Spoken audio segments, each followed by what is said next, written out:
Who can you imagine as commander-in-chief, Hillary Clinton or Donald Trump? We're searching for answers here in Colorado on a special edition of Washington Week. I think I would have a very, very good relationship with Putin. We're going to defeat ISIS without committing American ground troops. Who do you trust? We're going to convene my top generals and give them a simple instruction. They will have 30 days to submit to the Oval Office a plan for soundly and quickly defeating ISIS. He says he has a secret plan to defeat ISIS. But the secret is he has no plan. Hillary likes to play tough with Russia. Putin looks at her and he laughs, okay? Not only did Trump mess up his first international engagement, he choked. As we enter the dizzying final 60 days of the longest presidential campaign in history, the candidates are not waiting for the formal debates to begin the brawl. Hillary Clinton is the most dishonest candidate for president of the United States since Richard Nixon. Even Richard Nixon produced his tax returns. We look at the polls, the policy, and the politics with Dan Baltz, chief correspondent for The Washington Post, Molly Ball, national political correspondent for The Atlantic, Jackie Calms, national correspondent for The New York Times, and Michael Shearer, Washington bureau chief for Time magazine. From Colorado College in Colorado Springs, this is a special edition of Washington Week with Gwen Ifill. Once again from the campus of Colorado College, moderator Gwen Ifill.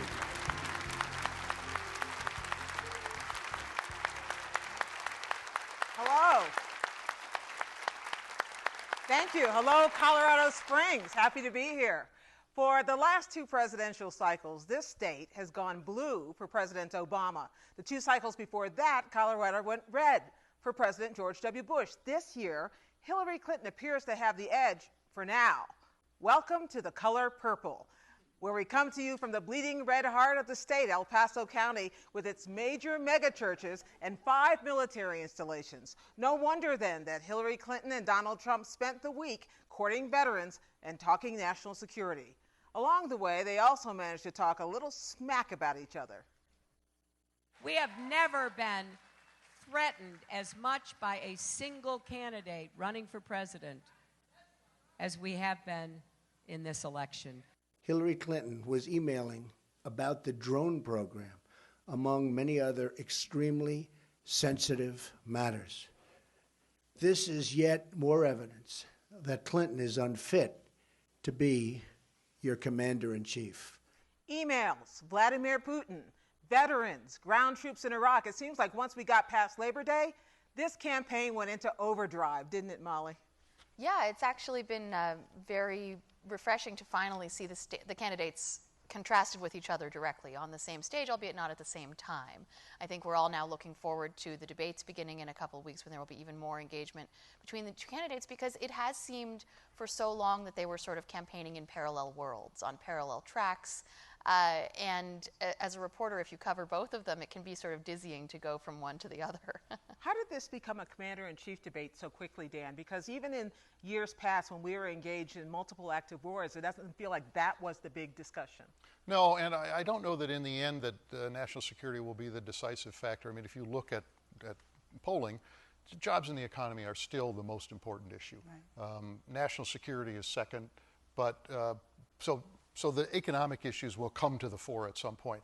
I think one of the reasons that the national security issues become so important is that the basis of Hillary Clinton's attacks on Donald Trump are that he is unfit to be president, unfit to be commander-in-chief, that he would be a threat to the country if he became president, to deal with those international issues. And she is driving that. She's trying to disqualify him, and that's the best basis for her, she thinks, to go after him. So when we talk about Russia, Michael, and we talk about these issues about whether he loves Vladimir Putin or not, that's in some ways a metaphor for leadership questions. It is, and it's also remarkable what he's been saying about Vladimir Putin. To think 4 or 8 years ago that you would have the Republican nominee for president saying that Russian president is a more successful leader than the current president of the United States is just a remarkable statement that you would sort of stop the presses in a different cycle, but in this cycle we see it very differently. I think for Trump, he's telegraphing that he identifies with and thinks our country would benefit a very different type of leadership style. I mean, it's a much more nationalistic policy agenda, and it's a much more it's a great man theory of the case. You know, that it takes great men to do this. Vladimir Putin is a man who has led by taking his shirt off and riding horses and projecting this idea. Killing journalists. Yeah, and killing journalists. And yeah, opposition And figures. right. opposition But by being a sort of father figure for his entire country, and I think when Trump talks about Putin, I think he's broadcasting that. Well, Jackie, what's interesting to me too is, once again, Donald Trump barreled into this campaign and kind of blew up the Republican Party. No self-respecting Republican, Ronald Reagan comes to mind, would ever, in any abstract way, have praised a Russian leader. So is that another sign of how different this campaign has become? Different from, and you can go farther back than Reagan. I mean, since the Cold War, since World War II, you would never, the Republicans were seized the national security, anti-communist mantle, and they really never gave it up. This is the only time what we're seeing today is there's been nothing like it since 1964 and Barry Goldwater, when Hillary Clinton makes an issue of who would, and it's really sort of ironic when you think about it, that the woman has the more plausible case to be the more credible commander-in-chief, given what her opponent has said himself, and given the fact that, as in Barry Goldwater's case, but even more so, you have military figures, and not just military figures, but senior figures from past Republican administrations coming out and saying they cannot vote for him, they will vote for Hillary Clinton. And yet, Dan, you had a big project in the Washington Post this week about what people believe in all 50 states. We read polls, we get dizzy, we don't know which is true. But I think what is true after Labor Day is the race seems to be tightening ever so much. I think it is tightened somewhat since the conventions. What happened after the convention was she got a bigger bounce out of her convention than Trump got from his, and that gave her what appeared to be an expanded lead. That's begun to settle down, and I think we're waiting really for the round of polls that we'll get coming, over the next week or so to give us a fuller sense of where we are after Labor Day. But we've seen a number of battleground states that are close. Our 50-state survey showed any number of states that seem to be very close and competitive. But I think that masks the other reality, and that is that still in the Electoral College competition, she has an advantage. She has many more paths to 270 electoral votes than he does, and that hasn't changed at this point. Molly, everybody's watching Pennsylvania. They're watching Ohio. They're watching, even though in your poll, I think in your survey, I think Texas suddenly popped up out of nowhere as tightening, which I found amazing. But I wonder when we're here in Colorado, which has been known as purple, but really is very bluish this year. I wonder when you look at that, you think to yourself, where should I go? As a national reporter, where is this story?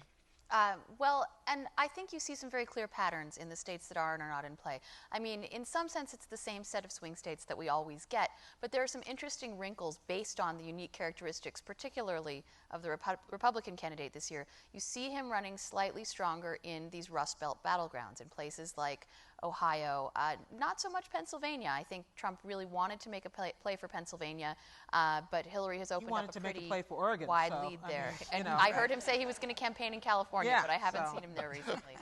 But you see him performing relatively less well in states like Colorado and Virginia. These are two very similar electorates. I'm from Colorado. I live in Virginia. Both of these are states where the voting population is heavily suburban and have highly educated and doing pretty well economically. And Colorado especially is a diverse and diversifying state with a large Hispanic population. In Virginia, there's a large Asian population. And so, we've seen Trump not do well with all of those demographics, with highly educated voters, independents, and even Republicans. He's really underperforming Mitt Romney with those kinds of groups, and with the diverse electorate. I think there was a thought by the Trump campaign that they could make inroads in minority communities, and we've seen them start to do some of that outreach. We are not seeing said minority communities seem very open to that so far. I would dare say he's not actually appealing to minority communities, but to people who might be offended that he's not appealing to minority communities. and that when you go to a church, and to a black church at the age of 70 after having lived in New York your whole life and you've never been to one before, that seems, I don't know, maybe not unusual for most people, but very unusual for a presidential candidate. Well, you know, one of the interesting things we'll watch over the next several weeks is whether we've moved beyond the persuasion part of this campaign. That most people kind of have ideas of what they think about these candidates right now, and really what it's about is convincing the people who already are kind of leaning your direction to actually come out and vote in a year where enthusiasm is slightly better for him than her, but pretty low. The electorate is not excited about this election, even if we're kind of fascinated by it and mesmerized by it, but we're not excited by the choices. So, you know, to your point, I think what he's doing is talking to people who, you know, are Republicans, who are disposed to not vote for Hillary Clinton, and trying to convince them that, yeah, you know, I'm not a bad guy. And that bad guy thing, which Clinton has very successfully promoted, and I think he's successfully promoted at points during this campaign, is something he's trying to get away from. I had a conversation yesterday with a local evangelical pastor who said, you know, a lot of my members aren't for Trump. I am, but I keep telling them, here's your choice, Hillary Clinton. And that, the anti-Hillary Clinton meme, which we saw play out at the Republican convention, all of us, that to me seems to be the biggest threat to her. It is the biggest threat to her, and in a sense, it's also the biggest threat to Donald Trump. I mean, there's probably more negative voting going on in this election than we've seen in any past election. There are majorities probably of people who are for Hillary Clinton who are voting for her because they don't want Donald Trump, and vice versa. And so some of these polls suggest that there is a relatively sizable number of undecideds left, and yet when you... Is that true? Well, some of them suggest that, but I think the reality is there are a number of people who are conflicted, that they can't quite say openly, I'm really for A or B. And so they kind of leave open the idea. But I think, you know, it's we've said, I think most people at this point probably know where they're going to end up. And the key is getting them out. I asked the audience just before we went on the air how many undecideds there were, and it was a sprinkling of hands, but more than I expected. I definitely do notice, talking to voters on the ground, a lot of people who say that they're undecided for exactly that reason. They're conflicted. I think normally in an election year, you would see a relatively small number of people who are undecided because most people always vote the same way. But those people tend to be people with relatively less information, people who don't tune in until late. This year, it's the high information voters who are undecided because they do feel so pulled between two choices that are relatively unappetizing. And I hear a lot of voters, especially Republican voters, saying they're conflicted about how to vote, and a lot of interest in third-party candidates. Right. I've heard a lot of voters saying that they want to know more about particularly Gary Johnson. But which might be a high water mark right here in Colorado, actually, the Gary Johnson. This is a state where multiple political experts have told me he could do well. Right. Jackie, as we have watched campaigns over the years, we have seen the traditional way they play out. There are ads, there are debates, there are the ways in which you break through. How do we know that any of that is cutting through this year? I think it's become increasingly hard to know, in part because of the internet and social media, and campaigns that have completely been transformed from when we started. And, you know, who was ever spending the most on TV, and then what was going on generally the three main broadcast networks was what determined things. But now, you know, you can just target, and they do target, the people they want to reach with videos that we may never see. And, you know, we've seen that people are now self-selecting their media that they consume by virtue of whatever.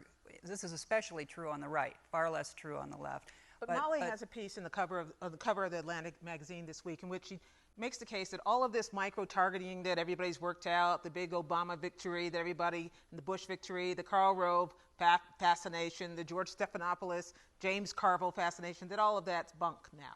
Well, I mean, I think in a world where Jeb Bush can spend $130 million in the Republican primary and win 4 delegates, and Donald Trump can spend almost nothing and really not build a campaign organization at all, just a guy in his tweets and some rallies, right. and win the primary. I mean, that has to tell you something about what all this money is being spent on and whether it's having any effect. Donald Trump has just started airing his first general election ads. As of a couple of weeks ago, Hillary Clinton was out advertising him on television $52 million to zero.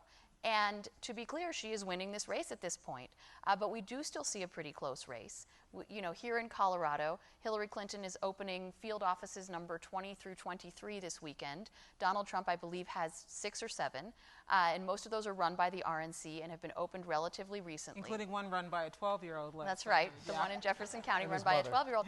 We have never seen a campaign organizationally so lopsided. It's almost like a controlled experiment in how many votes you would get if you just didn't run a campaign at all as a major party nominee. I'm really interested in the sort of the after action of this, because this question of TV advertising, clearly it didn't work for Jeb Bush in the primary, but in the primary you're going for a relatively small portion of the electorate. Not a lot of people turn out in Iowa, not a lot of people turn out in New Hampshire to vote in any single party's primary.